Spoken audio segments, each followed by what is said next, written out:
자, 오늘은 여러분의 컴퓨터를 그야말로 번개처럼 빠르게 만들어주는 기술이죠. 바로 PCIe에 대해서 한번 제대로 파헤쳐 보겠습니다. 혹시 이런 생각 해보신 적 없으세요? 내 컴퓨터에 있는 그 강력한 그래픽카드가 도대체 어떻게 프로세서랑 눈 깜짝할 사이에 통신을 하는 걸까? 그 비밀은 말이죠. 바로 이겁니다. 데이터를 위한 아주 특별한 다차선 디지털 초고속도로가 깔려있기 때문이에요. 그리고 그 고속도로의 이름이 바로 PCI인 거죠. 좋습니다.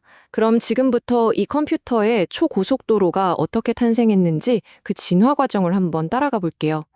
예전 방식에서 왜 이렇게 바뀌어야만 했는지 그 이유가 정말 중요하거든요. 그러니까 2003년 이전에는요. 컴퓨터들이 데이터를 넓고 복잡한 여러 가닥의 길로 한꺼번에 보내는 병렬 방식을 썼어요. 근데 이게 길이 넓다고 무조건 좋은 게 아니었죠. 오히려 타이밍 맞추기가 너무 힘들었어요. 그런데 PCI가 등장하면서 아주 좁지만 엄청나게 빠른 직렬 방식의 고속도로를 쫙 뚫어버린 겁니다. 훨씬 단순하고 효율적이고 안정적이죠. 보시면 1990년대의 병렬 방식에서 2003년에 PCI 1.0이 처음 등장했죠. 이게 바로 고속 직렬 통신의 표준이 된 거예요. 그리고 시간이 흘러서 2021년에는 PCI 6.0이 나오면서 레인 하나당 초당 64기가 트랜스퍼라는 어마어마한 속도를 내게 됩니다. 지난 20년 동안 정말 끊임없이 스스로의 한계를 넘어서 온 거죠. 자, 그럼 이 고속도로는 대체 어떤 부품들로 이루어져 있을까요?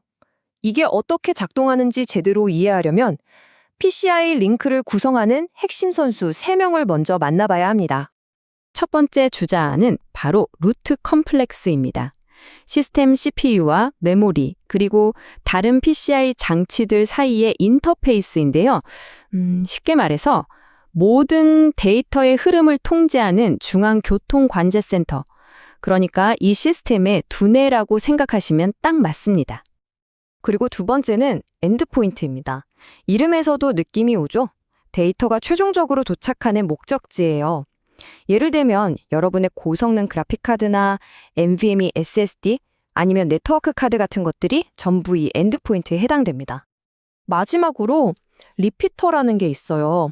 이건 연결 거리가 좀 길어질 때 필요한 친구인데요. 신호가 가다가 약해지거나 왜곡될 수 있잖아요. 그때 이 리피터가 신호를 깔끔하게 증폭시켜서 데이터 오류 없이 아주 선명하게 메시지를 전달해주는 역할을 합니다. 신호 부스터 같은 거죠. 그래서 가장 기본적인 연결은 보시는 것처럼 두뇌인 루트 컴플렉스와 목적지인 엔드포인트가 이렇게 딱 연결되는 모습이에요. 아주 간단하죠?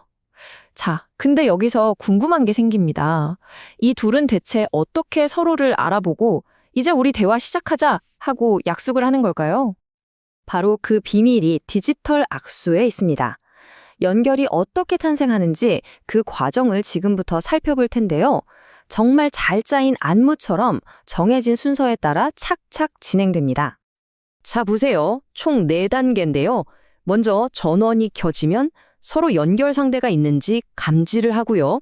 그 다음엔 1세대 기본 속도인 초당 2.5기가비트로 서로 신호를 주고받으면서 폴링을 시작합니다. 일종의 탐색전이죠. 그러고 나서 링크 폭을 정하고 각 레인의 번호를 매기는 구성 단계를 거치고요. 마지막으로 이 모든 게 끝나면 악수가 완료되고 L0 상태, 즉 정상 작동 상태로 들어가는 겁니다. 이제 데이터 패킷을 주고받을 준비가 끝난 거죠. 이 과정 덕분에 구형이던 신형이던 어떤 PCI 장치단 일단 기본적인 연결은 무조건 할 수 있게 되는 거예요. 자, 그런데요. 방금 그 악수는 그냥 안녕, 나 여기 있어 정도의 인사일 뿐이에요. 이걸로는 부족하죠. 진짜 마법은 지금부터입니다. 이 기본 연결 상태에서 우리가 원하는 그 어마어마한 속도를 내기 위한 본격적인 협상, 즉 고속 레이스가 시작되거든요. 예를 들어 16레인 PCIe 6.0 링크가 낼 수 있는 이론적인 데이터 전송률이 얼마인지 아세요? 무려 초당 128GB입니다. 128기가! 와, 이건 정말 상상하기도 힘든 속도예요. 아니, 근데 이렇게 빨리 데이터를 써버리면 중간에 데이터가 깨지거나 오류가 생기지 않을까요? 당연히 그런 의문이 들죠. 그 해답이 바로 3세대 이상 고속 링크를 위한 추가적인 최적화 과정에 숨어 있습니다. 그게 바로 링크 이퀄라이제이션, 줄여서 링크 EQ라고 부르는 과정입니다. 이건 뭐냐면요. 장치들이 서로 신호 파형을 어떻게 보낼지, 즉 송신기 설정을 협상하는 거예요. 이 과정을 통해 현재 연결된 이 환경에 가장 최적화된, 가장 안정적인 신호를 찾아내는 거죠. 말 그대로 맞춤형 튜닝 과정이라고 보시면 됩니다. 이 링크 NQ 과정도 그냥 한 번에 끝나는 게 아니에요. 보시는 것처럼 총 4개의 단계로 나뉩니다. 0단계에서 다운스트림 포트가 자기가 원하는 이상적인 설정을 요청하고 1단계에서 속도를 올리면서 기본적으로 안정적인 링크를 찾을 때까지 훈련 시퀀스를 교환해요. 그리고 2단계에서는 업스트림 포트 신호를, 3단계에서는 다운스트림 포트 신호를 미세 조정하죠. 이렇게 양쪽에서 신호를 체계적으로 최적화해서 연결이 그야말로 바위처럼 단단해질 때까지 계속하는 겁니다. 이들이 목표로 하는 게 뭔지 아세요? 바로 이겁니다. 비트 오류율을 1조 분의 1, 그러니까 10의 마이너스 12승보다 낮게 만드는 거예요. 1조 개의 비트를 보내도 오류가 하나 나올까 말까한 수준. 이건 뭐 거의 완벽한 데이터 전송에 대한 집착이라고 할 수 있죠. 정말 대단하지 않나요? 자, 좋습니다. 지금까지 좀 기술적인 이야기들을 많이 했는데요. 루트 컴플렉스, 엔드포인트, 디지털 악수, 링크 EQ. 그래서 이 복잡한 것들이 도대체 우리한테 무슨 상관이냐? 이게 제일 중요하겠죠. 이 기술이 여러분의 경험과 어떻게 연결되는지 한번 이야기해 보겠습니다. 맞습니다. 이 복잡하고 정교한 디지털 악수가 과연 우리에게 실질적으로 어떤 이득을 가져다 주는 걸까요? 결론은 이겁니다, 여러분. 여러분이 즐기는 더 빠른 게이밍 환경, 순식간에 끝나는 대용량 파일 전송, 고해성도 영상을 버퍼링 없이 편집하는 부드러움, 그리고 클릭하자마자 바로 뜨는 애플리케이션 로딩 속도까지. 이 모든 쾌적한 경험의 바탕에 바로 이 정교한 협상 과정이 깔려 있다는 겁니다. 현대 컴퓨팅 성능의 진짜 기초인 셈이죠. 여기 아주 중요한 말이 있죠. 모든 PCI 링크는 동일한 링크 초기화 과정으로 시작한다. 이게 무슨 뜻이냐면요.